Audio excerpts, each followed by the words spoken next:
যে আমাদের গ্রামের হিমাংশু বড়ুয়ার সুযোগ্য কন্যা এবং তার মাতার নাম হলো পরমিতা বড়ুয়া। তারা যদিও দিন মজুরের পরিবার। তাদের কন্যার গেঞ্জিম বড়ুয়া নাকি চট্টগ্রামের উদ্দেশ্যে রওনা হয়েছিল। রামু থেকে পূর্বী যুগে উঠার সাথে সাথে পাঁচকুড়িদের মধ্যে নাকি পানিচোরা এলাকায় তাদের গাড়িকে কাভার ভ্যান ধাক্কা দিলে স্পট ডেথ, সাথে সাথে তার মৃত্যু হয়। এবং আমরা আরো শুনেছি রামু থেকে তিনি সহ প্রায় 3 জন মারা গেছে ওই গাড়িতে এবং অনেকে আহত আছেন। আহতদের মধ্যে আমাদের এক আত্মীয় আছেন, তার নাম হলো সুযোগ বড়ুয়া। তিনি লামা শিক্ষা অফিসের একজন কর্মচারী বলে আমরা জানতে পারি, কর্মকর্তা বলে আমরা জানতে পেরেছি। আসলে আমরা অত্যন্ত মর্মাহত যে এত বড় একটা দুর্ঘটনা ঘটে গেল। এই গেঞ্জিম বড়ুয়া আগামী 5 তারিখ নাকি বিয়ের দিন ধার্য করা হয়েছে। তো মূলত স্বামী সহ সবাইকে নিয়ে সে বিয়ের মার্কেটিং করবে, বিয়ের বাজার করবে, সেই উদ্দেশ্যে চট্টগ্রামে তারা রওনা। তো এমত অবস্থায় আমরা আর করার তো কিছু নাই। আমরা আইনের যারা আইন সহায়তা করে তারা আমরা প্রশাসনের কাছে দাবি জানাচ্ছি এটা যাতে সুষ্ঠুভাবে তদন্ত হয়। আজকে আমার এলাকার 6 নম্বর ওয়ার্ডের বাসিন্দা হাবিবুল্লাহ এবং তাহার ছেলে হাফেজ, উনি হাবিবুল্লাহ উনাকে চট্টগ্রাম নিয়ে যাওয়ার সময় এই ফুবালি গাড়ি একটা আর কার্বন ভ্যান কক্সবাজারের রামু রসিন্দনগরে ধাক্কা লেগে ওখানে ঘটনাস্থলে 3 জন মারা গেছে। এই লাশটিতে এখন কক্সবাজার সদর মর্গে আছে এবং আরো 9 জন মতো আহত হয়েছে। আমি এই ফিয়ামখালী 6 নম্বর ওয়ার্ড দক্ষিণ পাতুলি এলাকাবাসীর পক্ষ থেকে এই মর্মান্তিক দুর্ঘটনার জন্য আমরা দুঃখ প্রকাশ করছি এবং বাংলাদেশ সরকারের কাছে এই অদক্ষ ড্রাইভার এবং অদক্ষ চালকের মাধ্যমে এতগুলি প্রাণ চলে যাচ্ছে, এটার জন্য সুষ্ঠু বিচার চাই।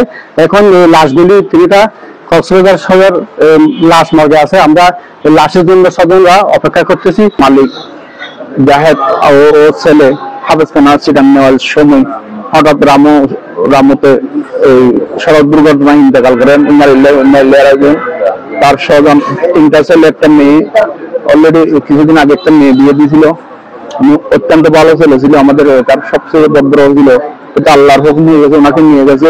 আল্লাহ ওকে জান্নাতে ফেরদৌস নসিব করুক, এটা আমরা আমাদের কামনা থাকবে, আমাদের এলাকাবাসীর কামনা থাকবে, পরিবার প্রতি আমাদের সহানুভূতি থাকবে। অ্যাক্সিডেন্ট হয়েছে যে ওই আমার দুলাভাই একটা আর একটা আমার বাগিনা ওই গাড়িতে ছিল, ফুরবি গাড়ি। ওরা চট্টগ্রামের দিকে রওনা দিয়েছিল এই থেকে রামু বাইপাস থেকে। ওখানে যাওয়ার মতো পানিছড়া স্টেশনে ওইদিকে আপনার অপর দিক থেকে সিডানের থেকে কভার ভেঙে আসার সময় ওইখানে হয়ে অ্যাক্সিডেন্ট হয়। অ্যাক্সিডেন্ট হওয়ার পর আমার বাগিনার এবং বোনের জামাই দুজনেই একসাথেই ওখানেই মৃত্যু হয়।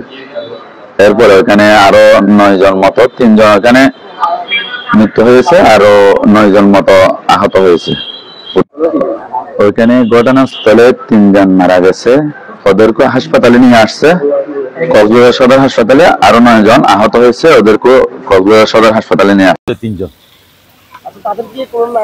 নাম ঠিকানা পাওয়া গেছে। তো 3 জনের নাম ঠিকানা পাওয়া গেছে। তারা উদ্যোগ হচ্ছে এই যে পুরবিবাস, এই যে পুরবিবাসটা পুরবি না, এটা পুরবিবাস এই যে কক্সবাজার থেকে চট্টগ্রাম দিকে যাচ্ছে। আর ওই যে একটা কভার ভ্যান এই চট্টগ্রাম থেকে কক্সবাজার দিকে যাচ্ছে। দেখে এখানে রশিদনগর চট্টগ্রাম কক্সবাজার মহাসড়কের রশিদনগর জেরিঘাট রাস্তার মাথায় মুখোমুখি সংঘর্ষে হয় এবং তার মধ্যে 3 জন নিহত মারা যায় এবং আরো 8-10 জন কি হয় আহত, গুরুতর আহত হয়। তাদেরকে ওই যে নিহত হওয়া আহত সবাইকে হাসপাতালে, বিভিন্ন হাসপাতালে প্রেরণ করা হয়েছে। 5 জন পর্যন্ত পায় না, এ পর্যন্ত আমরা 3 জনের সংবাদ পেয়েছি, 3 জন মারা গেছে সংবাদ পেয়েছি।